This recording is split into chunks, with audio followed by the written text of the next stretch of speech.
Hola, hola, buenas tardes amigos y amigas, soy Sebastián Izquierdo, esto es Capitalismo Revolucionario y me acordé que les quedé debiendo un video de preguntas y respuestas del otro día cuando hice mi video que me iba de Facebook y quedé debiéndole un video de preguntas y respuestas. El computador me está tapando la cara. Entonces, ¿verdad? Pues entonces los comentarios dejaron varias preguntas y yo, bueno, las ordené porque tuve que sacar la paja de los comentarios que no eran preguntas y las ordené en un blog de notas, así que vamos a trabajarlas una por una. Una amiga aquí, me imagino que media nazi, pregunta: quisiera saber tu opinión sobre el capital trabajo versus capital oro en Alemania durante el Tercer Reich y la posterior doctrina que se tomó en Alemania en los años 50, que es el ordoliberalismo.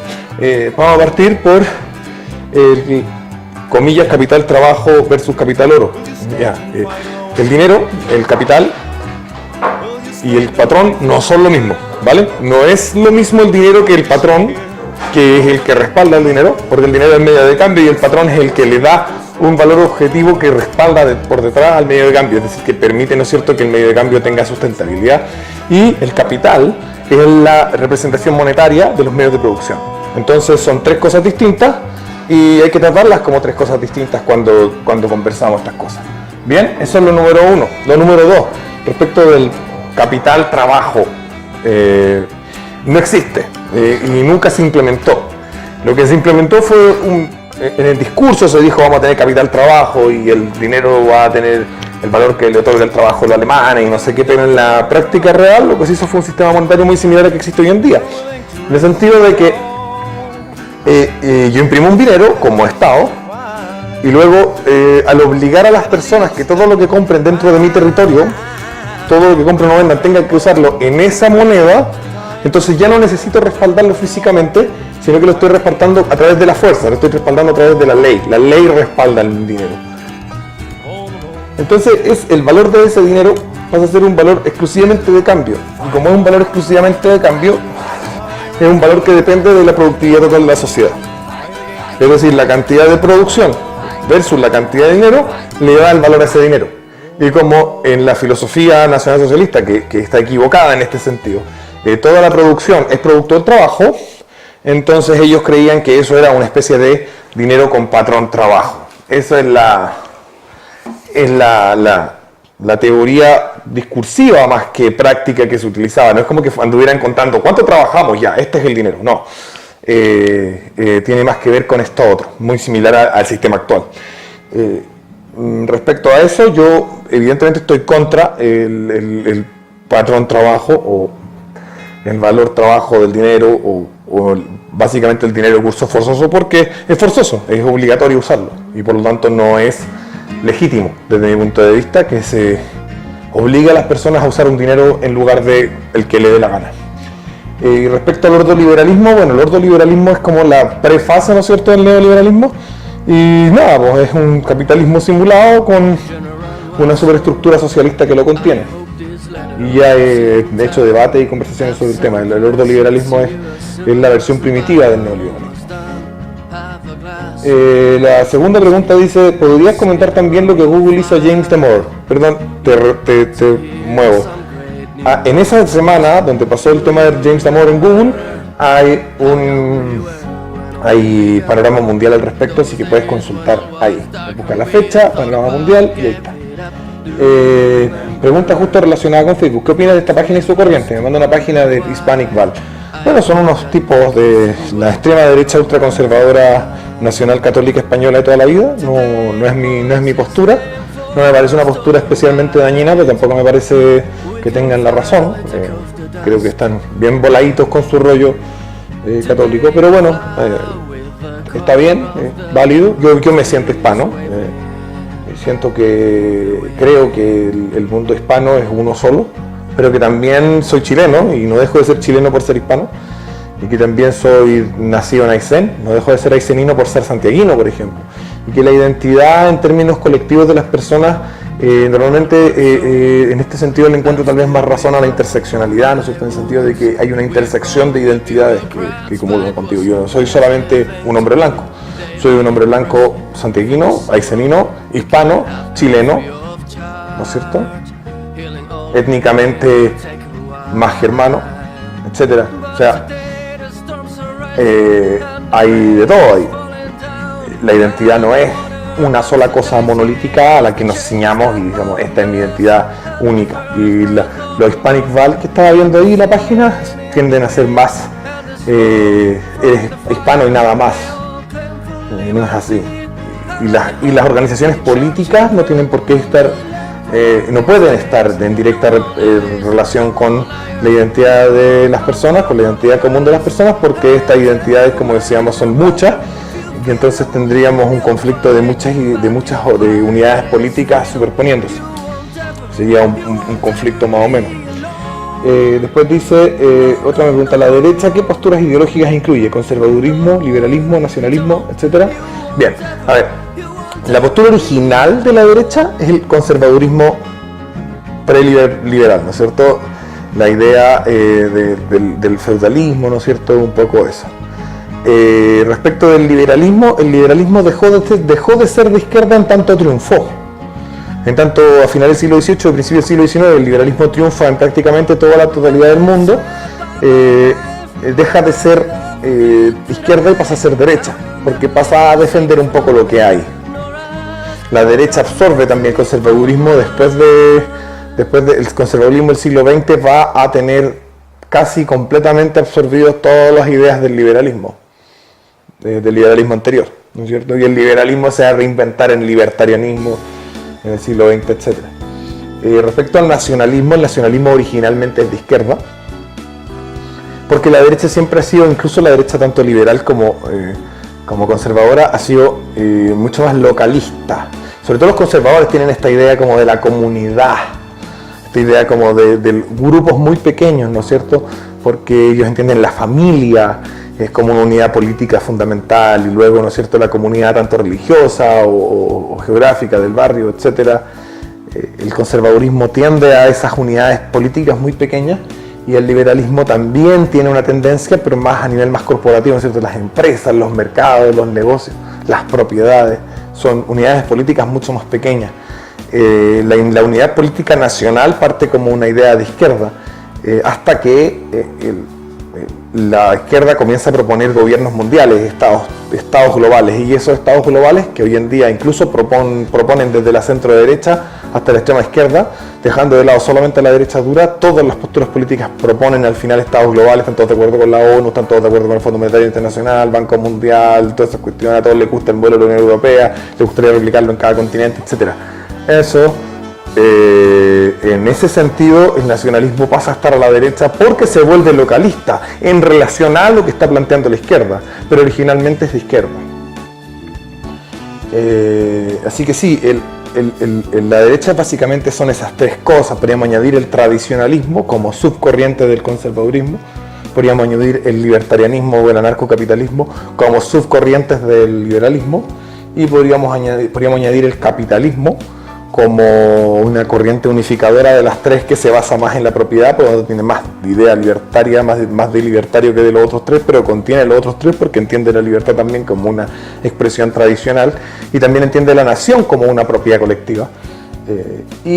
Podríamos añadir también el fascismo como una expresión de un nacionalismo exacerbado, centralista y totalizador, que si bien no está posicionado a la derecha en términos absolutos, en términos relativos termina muchas veces posicionado a la derecha, a diferencia, por ejemplo, de su primo hermano nacionalsocialismo, que si bien no está posicionado a la izquierda, por temas de relativos, ¿no es cierto?, de balanceo de las fuerzas políticas, normalmente termina posicionado más hacia la izquierda.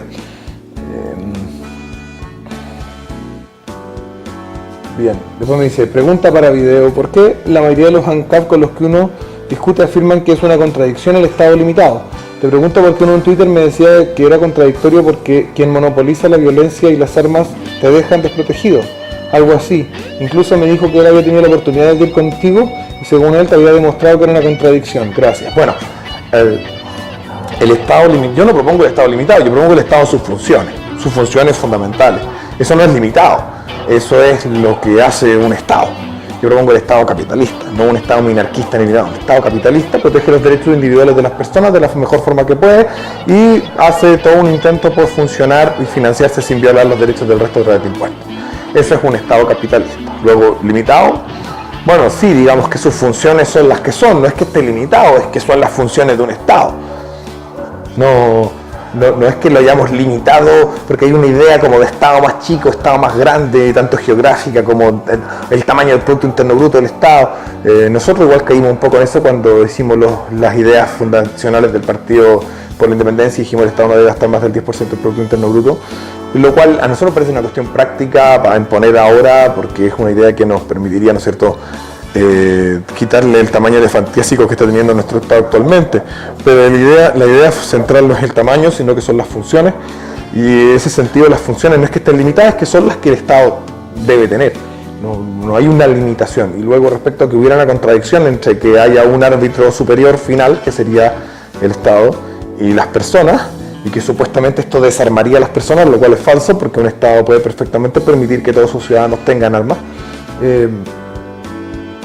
¿Hay una contradicción? No hay ninguna contradicción. Un Estado, por su propia naturaleza, puede ser un violador o un defensor de los derechos de las personas, y un Estado propio, un Estado apropiado es el que los defiende, y un Estado no apropiado es uno que las viola. Y decir que un Estado que defiende a las personas es una contradicción porque existen Estados que violan los derechos de las personas, eso sí es un non sequitur, terrible. Seguimos, el siguiente dice, ¿el feminismo lleva a la pedofilia? No, el posmodernismo valida la pedofilia, porque para el posmodernismo el universo completo, el mundo entero, no es más que un continuo atómico, hay solo átomos ahí, y nosotros, los seres humanos, obligamos de alguna manera por medio del lenguaje a la realidad a ser como es. Decimos, vale, guitarra, y hay que hacer guitarra, y entonces cuando decimos niño, y que es niño chico, nosotros decimos que es niño chico, pero es niño chico en tanto nosotros lo hemos obligado a ser niño chico, porque en realidad es solamente un montón de átomos, así que tú le podés meter el pico cuando queráis. Entonces al final el posmodernismo valida todo, es un todo vale, y es raro que estén tan enojados con por ejemplo, dicen con la cultura de las violaciones, cuando en realidad ellos validan las violaciones. ¿Y cuál es la diferencia entre meter mi pene en una aceituna y en una papaya y en una mujer si son conjuntos de átomos, según su teoría, no la mía? Así que bueno, casi todo lo malo del mundo puede surgir fundamentado en el posmodernismo. El feminismo actual es posmoderno y tiene ese problema también. Pregunta número 7. ¿No comprar WinRAR es un atentado contra la propiedad intelectual? No lo sé. Mira, WinRAR tú te metías a la página oficial y lo descargáis y no te cobran ni uno. Y luego te andan hueando para que lo comprís, pero no te eliminan el programa. Entonces yo no sé si ellos, ¿será un bug que tienen? ¿Será un error que ellos han cometido? ¿O será que en verdad tienen la disposición de entregar ciertas facetas de su software de forma gratuita para incentivar a comprarlo? Y si esa es su política, no sé por qué habría una violación de derechos de propiedad intelectual. ¿Qué opinas del índice de libertad económica? ¿Es un instrumento objetivo y confiable? No es ni objetivo ni confiable, es bastante fallido, pero es lo que hay, es lo que tenemos. Y si alguien quiere diseñar un mejor índice, yo estaría feliz, trabajaría perfectamente con esa persona y le ayudaría en todo lo que me pida, pero el que tenemos, el índice de libertad económica de la Heritage Foundation, con todos sus errores, es lo que hay.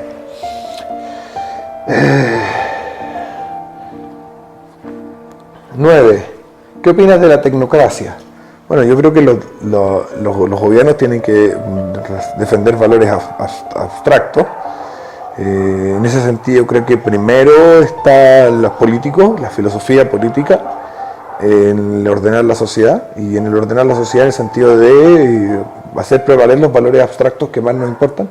Y luego en las políticas concretas claro que puede haber ciertos grados de tecnocracia, pero lo importante es que siempre los valores últimos que rigen la política sean valores políticos, es decir, filosóficos y abstractos y totalmente que no son mesurables, ¿no es cierto? Y que tienen que ver con los derechos de las personas y las relaciones sociales.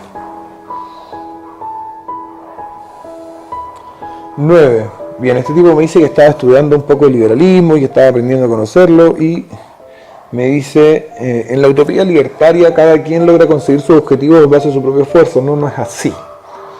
Primero que nada, no hay una utopía libertaria, y en la utopía libertaria, comillas, un mundo libertario, cada quien hace más o menos lo que puede para solucionar sus problemas sin ejercer violencia sobre los demás. Punto. La idea del libertarismo es esa. Luego, ¿qué pasa cuando nos encontramos con personas que tienen dificultades físicas o mentales?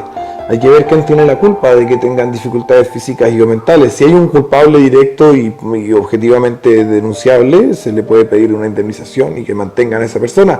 Si no hay un culpable y es parte de los azares de la naturaleza, entonces mala cueva, no es culpa del resto, no puedes castigar a los demás porque tú naciste con un problema. Lo que se tiene que hacer es tratar de ser caritativo de forma privada, voluntaria. Eso. Luego, respecto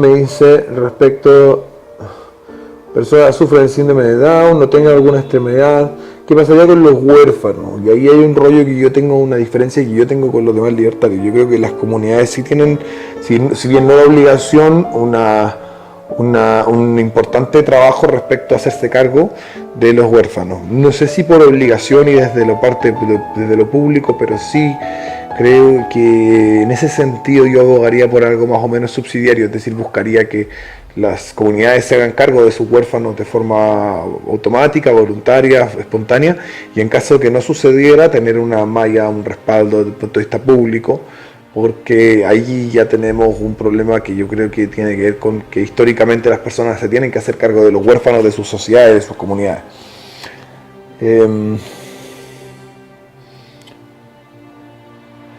¿Por qué se dice que los socialismos comienzan las guerras? Constantemente se nos meten en la cabeza que es por detentar el poder del mercado y todo eso.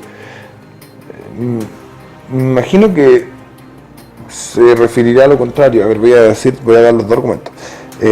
Los libertarios, que yo no soy libertario, dicen que los socialismos comienzan las guerras porque los libertarios tienen esta idea mágica, ¿no es cierto?, de que si la gente comercia nunca va a tener por qué pelear, o que sus intereses económicos respecto de las cosas, respecto de las relaciones con los demás, van a subvertir cualquier tipo de rabieta, pataleta, enojo que las personas agarren de forma colectiva, que se convierte en una guerra, lo cual es falso, ¿ya?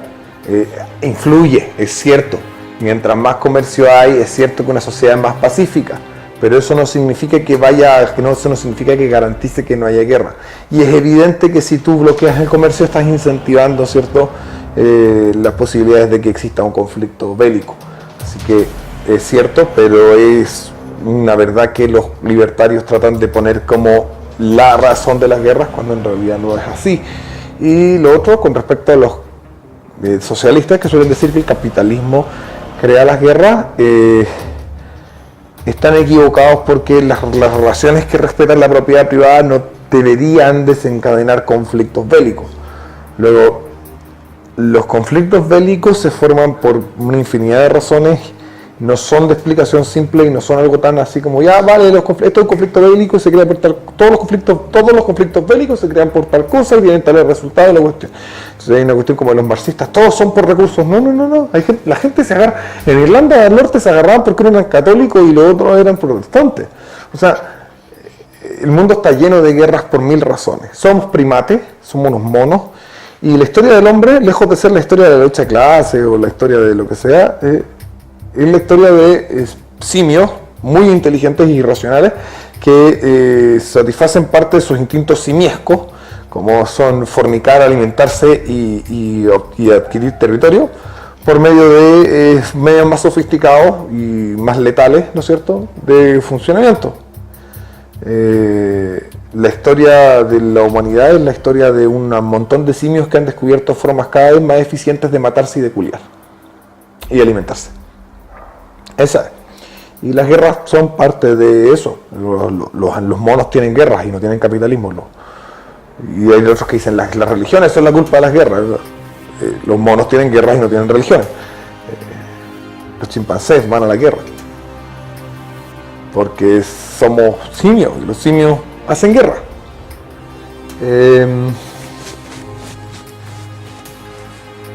¿Qué opinas de la izquierda? ¿Qué opinas de cómo la izquierda ignora totalmente la presunción de inocencia cuando se trata de gente de derecha? Bien, es cierto, cada vez que alguien dice, mira, ese buen hizo algo y es de derecha, la izquierda dice, ah, sí, es culpable, no espera las pruebas, no espera nada. Bien, eso se debe a una mitología que tienen inserta en la cabeza de que ser de derecha es automáticamente ser malo, es ser moralmente reprobable. Entonces, incluso antes de que se te acuse de algo, tú ya eres culpable de algo que ellos todavía no descubren. O sea, el hecho de que, por eso son tan intolerantes, Porque cuando dicen, no, es que yo soy de derecha, los buenos dicen, este hueón es malo y ha hecho algo malo. No sabemos qué es todavía, pero tiene que serlo. ¿Por qué? Porque es malo. ¿Por qué? Porque es de derecha. Los de derecha son, por definición, malos. Ese es el proceso mental, en el fondo. No sabría qué más decirte al respecto. Pregunta número 13. ¿Usted cree que en un futuro gobierno de Piñera se pueda dar marcha atrás a la gratuidad de la educación superior que ha impulsado la nueva mayoría? Piñera ya dijo que no va a dar marcha atrás y de hecho ese comercial lo está metiendo en algunos de mis videos, lo cual me da un poquitín de rabia. Pero Piñera ya dijo que no va a eliminar la gratuidad. Así estamos. Y es la que es, ¿no? Pues ¿qué vamos a hacer? Piñera no va a eliminar la gratuidad y hay que aguantarse. Luego, ¿qué opina usted respecto de que la gratuidad en la educación superior es una inversión de crecimiento en el largo plazo? Eso es falso. A ver, el mito de que la gratuidad en la educación superior es una inversión se basa en el hecho de que supuestamente por tener educación gratis va a estudiar más gente y va a estudiar carreras más productivas, lo cual se ha probado una y otra vez que es ser falso. Bien, en todos los países donde la educación es gratis, la educación es más cara en términos de costes netos, de cuánto cuesta una persona titulada al Estado, en el caso cuando es comillas gratis. ¿Quién le relaciona cuánto le cuesta a una familia pagar la educación de su hijo que se titule en un país donde la educación se paga? Es decir, donde se paga menos que donde no se paga y se paga a través de impuestos. Eso es lo número uno. Por lo tanto, para el mismo resultado está gastando más plata. Eso es todo lo contrario de invertir, se llama desperdicio. Luego, respecto a que estudiaría más gente, también es falso. Si tú tomas países con el mismo, más o menos la misma renta per cápita de Chile, en todo el mundo, tírale $5.000 menos, $5.000 más, y compara los que tienen educación pagada por el Estado, es decir, gratis, y educación pagada por el que la consume, como Chile, y tú te vas a dar cuenta que los países que tienen educación pagada por quien la consume tienen mayor tasa de personas con estudios superiores que aquellos que no tienen que pagarla. Y eso significa mayor porcentaje, ¿no es cierto? Y eso significa que la educación gratis disminuye la cantidad de profesionales. Luego, si observamos, ¿no es cierto?, la empleabilidad de las profesiones que salen, también podemos ver, y pueden consultar los distintos números, las personas en los países donde hay educación gratis, además de como la educación gratis es cara y es un desperdicio de dinero que hace el Estado a través de impuestos y por lo tanto va en detrimento del capital, que es el que genera el trabajo, también porque la gente suele estudiar carreras más inútiles, porque como es gratis les da lo mismo, suelen haber la empleabilidad en los países donde la educación es gratis, la empleabilidad de los profesionales suele ser menor que en los países donde la educación se paga. Por lo tanto, no es una inversión porque es más caro, es decir, es un desperdicio, estudia menos gente, por lo tanto no expande el sistema educativo, que es lo que supuestamente se estaría buscando, y tampoco genera productividad porque las personas salen sin encontrar trabajo o encuentran un trabajo distinto de lo que estudiaron. Así que no es una inversión, es todo lo contrario. Por última pregunta número 15. ¿Es posible un lugar como la Quebrada Galt? No. Y ese es el problema de Ayn Rand. El problema de Ayn Rand es que la soberanía individual, que ella defiende de forma muy potente y da muy buenos argumentos para ella, requiere de un esfuerzo colectivo de rebelión. Y ese esfuerzo colectivo de rebelión tenemos que darlo como clase burguesa. Así que no hay una posibilidad como de los Seasteading, el Fort Galt, no sé qué gente, sino vamos a ir a refugiarnos no sé dónde, nos vamos a ir a esconder y vamos a ser libres. No existe, no es posible. Hay que derrotar a los burócratas mundiales de la banca socialista corrupta. Hay que derrotar a este gobierno mundial que nos han montado con la ONU, el Fondo Monetario Internacional, el Banco Mundial, etc. Hay que derrotar a la izquierda latinoamericana organizada a través del Foro Sao Paulo. Hay que derrotar el Estado corrupto local. Hay que derrotar culturalmente la idea del centralismo. Hay que derrotar culturalmente la idea de que todo vale y que cualquier cosa es buena y mala y es cuestión de que da lo mismo. Y eso hay que trabajarlo y hay que dar la pelea. que hay que estar organizados como clase, una burguesía agresiva capaz de levantar los temas, poner manos a la obra y defender sus derechos, y que la sociedad tenga y se imponga a través de los valores burgueses de la propiedad privada y la libertad y la responsabilidad individual. Esta fue preguntas y respuestas que yo les daría de hace como una semana. Recuerden mantener las donaciones, que son los que mantienen el canal. Se han estado portando relativamente bien desde la última vez que les pedí ayer. Han caído unos buenos pesitos y ahora espero que caigan más pesitos porque es lento. Mañana tenemos almuerzo con la gente del Partido de la Independencia. Los que quieran asistir me envían un WhatsApp al más 569-675-16222. Los que quieran asistir y participar, vamos a necesitar juntar muchas firmas en 3 regiones: Santiago, Valparaíso y la sexta, que no me acuerdo, o la quinta, o la cuarta. Estábamos viendo entre la quinta y la cuarta, o sea, entre la sexta y la cuarta, pero la Santiago y la quinta van a ser la siguiente gente de esas regiones, y empezar a coordinar lo que va a ser el Partido por la Independencia Lequito. La idea es empezar ya a trabajar, a juntar las firmas en abril o algo así, y tener ya todo listo en ese momento. Así que chicos, que tengan todos un excelente fin de semana. Este ha sido preguntas y respuestas el día jueves. Y aquí mismo, en este video, quiero que me dejen las preguntas para el próximo pregunta y respuesta, y lo haré la próxima semana o algo. Así que déjenme las preguntas ahí abajo. Y no se olviden de depositar, aunque sea Lucas, aunque sea una transferencia de 500 pesos, todo suma, todo se va sumando, va acumulándose, y yo puedo seguir haciendo esta película. La revolución necesita de tu ayuda. Deposita, suscríbete, comparte los videos, apórtanos en el Patreon para que podamos seguir luchando por la libertad.